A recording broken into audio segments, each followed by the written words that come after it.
welcome back. Today I wanted to just show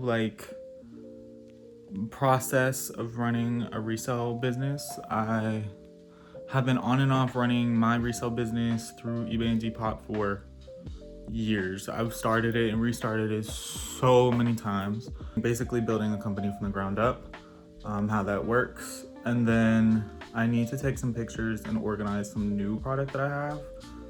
Take some more pictures of old product I've already posted just so it has better traction online and people can see exactly what the items are. So this is the fit today. Really just a baggy shirt. I got these shorts from, I believe, Pleasures when I worked at Nordstrom. And then just put my Nikes with it and my Coach bag with my Labubu.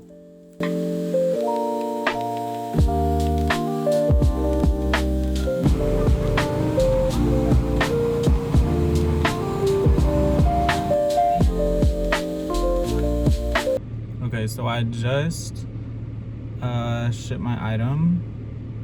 There's always complications when it comes to resale. One of them is shipping. It's a big, it can be really big issue. So if you don't have a printer at home, first off, y'all need to go to Pirate Ship. I got this off of TikTok. One of my friends sent it to me 4 or 5 years ago, and it saved my freaking life because you charge people for shipping, right? Don't get Depop shipping. Don't do the eBay shipping. It may sound easier, but what you need to do is get on Pirate Ship. Go ahead and get your own packaging. I get my packaging for the cheap on, it's called No Issue, I think. And then for shipping, I do Pirate Ship. And Pirate Ship gives you literally the cheapest labels possible. My label today was $6. $6. The people that I see here is crazy. It's insane. I think people intentionally see people with the camera and I'm not a people person anyway, but I swear, right when I start vlogging, people start circulating. So this guy is on a freaking hoverboard he was going in circles right behind my car. What the hell is that? What the hell is up with that? So anyways, back to what I was saying. You'll have, for shipping, I always put on Depop, I put my own shipping and I put my own charge. If the item is small, t-shirts, or I sell Funko Pops and things like that, if it's a small Funko Pop or the tiny ones, or even just very, very lightweight, small clothing or accessories, I always set it to $7 to $8 for shipping, because I just paid $6 for my own shipping. However, I've had shipping go higher than $8. It just depends on the time. Prices change every single day. Go through Pirate Ship, get your shipping, get your cheap packaging from No Issue, and then if you don't have a printer, it's a lot easier if you have a printer at home, or even a label printer, because you can print your labels at home, or you can obviously print it out of the printer itself, and then basically you don't have to scan it when you go to the store. You just drop it off. Or you drop it off in one of the bins or whatever. That's easy. However, sometimes you also run into, I ran out of paper and I ran out of ink, and I'm not paying $100 for ink right now. I'm not doing it. So my other option is you go to UPS. UPS will, once you get it on Pirate Ship, I go in. I can weigh it at home and all that, but I actually decided to weigh it here today. It takes a little bit extra time. Just tell them you need some time, show you the weight of it. You're trying to buy a label, so you get the label and then you email a picture of the label to them. Now, because I used USPS to ship today, but I took it to UPS, they can't technically give me a receipt. However, I do have a receipt Pirate Ship sent me a receipt on my email, and then the shipping label itself has the tracking number to put on your tracking on eBay or Depop or however you're doing it. I'm kind of struggling at the moment. We're at the beginning of this journey. Remember that. We are at the beginning. So I've been back and forth with the resale business for literally years. I started back in high school by selling clothes on Depop. I started again. I did a little bit in college and kind of failed. And then I did it back in COVID and it was successful. And then did it right after COVID when I was in between jobs for a little bit and it was successful. And then tried it again and learned more strategies and then failed because I invested in the wrong product. And now we're back. Like, wait, well, technically I started like a few months ago, like at the beginning of the year, I made a goal to be more consistent. So I made an okay amount of money to start. And I hadn't done eBay before, so I started with Depop and eBay again, and then kind of fell off because I had some life stuff happen. So now we're back. I don't have all the resources. I don't have a place to keep all my product right now, so that's one thing we need to work on. Not today, but I have one clothing rack and it keeps my clothing on it. So I have to take off the clothing that I've been keeping on this rack, like my clothes, and putting them on the bed, which I hate. I hate clutter. I hate like mindless clutter, especially on my bed.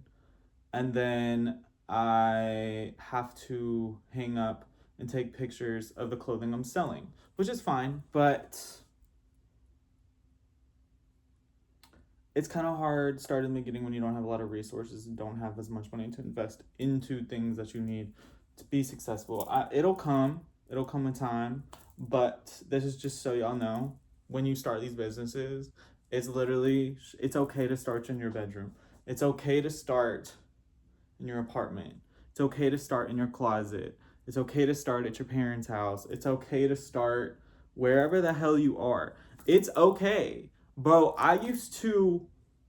when I first started this, like back in high school, I didn't want to take pictures at home. I still don't like taking pictures at the house. I used to take my clothes and I used to try them on myself, and my friend would take me to like empty parking lots, like behind Kroger and crap like that, to take pictures of the clothing on me in a basic white background. I would drive all my product in the back of my trunk, resell clothing, keep in mind, so I'm picking this shit up at like thrift stores and stuff, and then taking pictures at freaking Walmart and Kmart and Kroger parking lots. And that's how I'd make side money, because I was hustling. You don't need to start perfect with anything, any business. No business is gonna start perfect. You always have to start at the bottom. So I figured like this would be a good series to show, like, as I grind and as I build, just showing what the struggle looks like for people. This is literally what I got.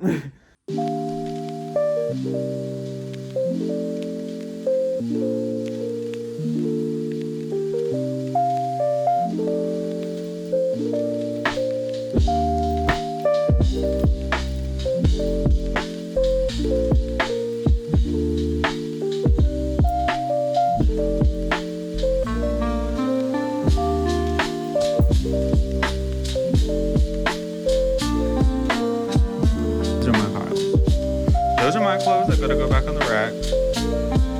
This pile is all stuff that needs to be posted or has already been posted. These are all pants that have already been taken pictures of that need to be posted, new stuff from today. This is all new stuff that needs to go in the dryer or be steamed. And then this pile is all my new donate pile. I've gotten through the IKEA. Taking pictures took about an hour, less than an hour. I didn't have a ton of clothes to take pictures for today. I had really already done half of this lot that I just did. This was like a women's drop that I did. And this took me, I'd say in total, probably about 2 hours. Today it was like an hour, a little less, like 45 minutes. And last time was around an hour as well. It just depends on how much care you put into your photos, how much care you put into the clothing in general, just taking care of it, you know? So I've gone over shipping a little bit and I've given some motivation in starting. You have to choose the right platform. There's a lot of options: eBay, Depop, Poshmark, I think Vinted if you're over in Europe, or something like that. The Real, all these different resale places. I use eBay and Depop. I'm more familiar and experienced with Depop. I had just started using eBay this year. So most of my sales come from Depop. A few sales are coming from eBay. It's rising very slowly. One thing with especially eBay and Depop is consistency is key. You need to be posting every single day. And honestly, you need to be posting more than one item a day. You need to figure out how to get your inventory up to a level that you can post every day. It's very hard. You want to get on the algorithm and you want to build up your inventory. So two major things, inventory and algorithm. With the algorithm, you have to post every day. You can take days off. I highly suggest it. Treat it like a job. Take like 2 days off a week or so. I usually try to take my pictures at the beginning of the week or even weeks in advance of everything I have. And then I put it all in a folder on my phone called eBay/Depop or resale. So make sure to organize your photos. And then I post 5 items a day. You can do 10 if you have the inventory, but 5 items a day, that's 35 items a week posted, 140 items a month. What I find with clothing resale, it's about $100 to $200 per 100 product you have that you make per week. I try to make those items similar. So if I'm doing like women's, say like this week I'm working on a women's drop. All I'm posting all week is women's. If I'm posting like pants, I'm posting all pants that day. Like if I have 20 pants, that's 5 items a day. 4 days of the week, I'm posting pants all together in one spot. That's not as important. It's more just consistency. And so when people go through your feed, they can see the flow. Like if it's like women's clothes, all of it is women's, and the next is all men's, next is all kids, or next is all collectibles or comic books or whatever you're selling. Keep it consistent. Like they can see everything in one spot. Inventory. You need items. You need to find items. You are going to get to the point when you first start, you're either going to run out of items or you're going to get crafty with it. There's ways to get inventory. First, go through your closet. Okay? That's free inventory and things to sell. Next, ask family and friends. Do they have things they want to donate? I asked my siblings, I asked my parents, I'm like, what do you guys have? And because everybody, a lot of people, most people have a ton of clothes that's just sitting around waiting to be sold. So you need to go find a way to get them. If I get a mass load of clothing, I organize it. I organize it into quality and what I think I can actually sell. Then out of all the stuff I can actually sell, that's over here. And then the rest is all the stuff I don't think I can sell. So out of that, I'm gonna pick apart. I'm gonna take all the things out that just need to be donated and getting rid of. Okay, so those need to be donated. Then you have a pile left of things you can't necessarily sell, but things that aren't necessarily bad enough to automatically get donated. That's where I take it to either Plato's Closet or a Second Street, any sort of type of consignment store, and see if they're gonna give me some money. Those places are not gonna give you much, if anything at all. Say I give 30 shirts to Plato's Closet, they're gonna give me like $15. Not even, $10, $15 for everything. So that's just to unload some stuff. So what you do is take those items to those places, see if they'll take anything and give you some quick cash, take the rest and donate it, get rid of it. Because you don't wanna be stockpiling stuff to donate. You don't wanna do that. And then also keep your slips when you donate because it is a tax write-off at the end of the year. 1 is the algorithm, you have to stay consistent, and 2 is inventory. Thank you for joining me on today's little adventure, my little resale business vlog. I'm planning on starting a series in this just to show like the progress of how all this works, and if you want to build one, how you can do it, and just to motivate you to continue to chase your dreams and just create side income if you need it, or create a full-time business if you want it. I went over a little bit about shipping, showed a little bit of my process, went over the algorithm and a little bit on products and gaining inventory, how to create a consistent schedule for yourself. Make sure to like, comment, and subscribe. And then if you want to support me, go follow me on Instagram. You can go to my Depop and check that out and buy some items if you want. yeah, thank you guys so much. I will see y'all later.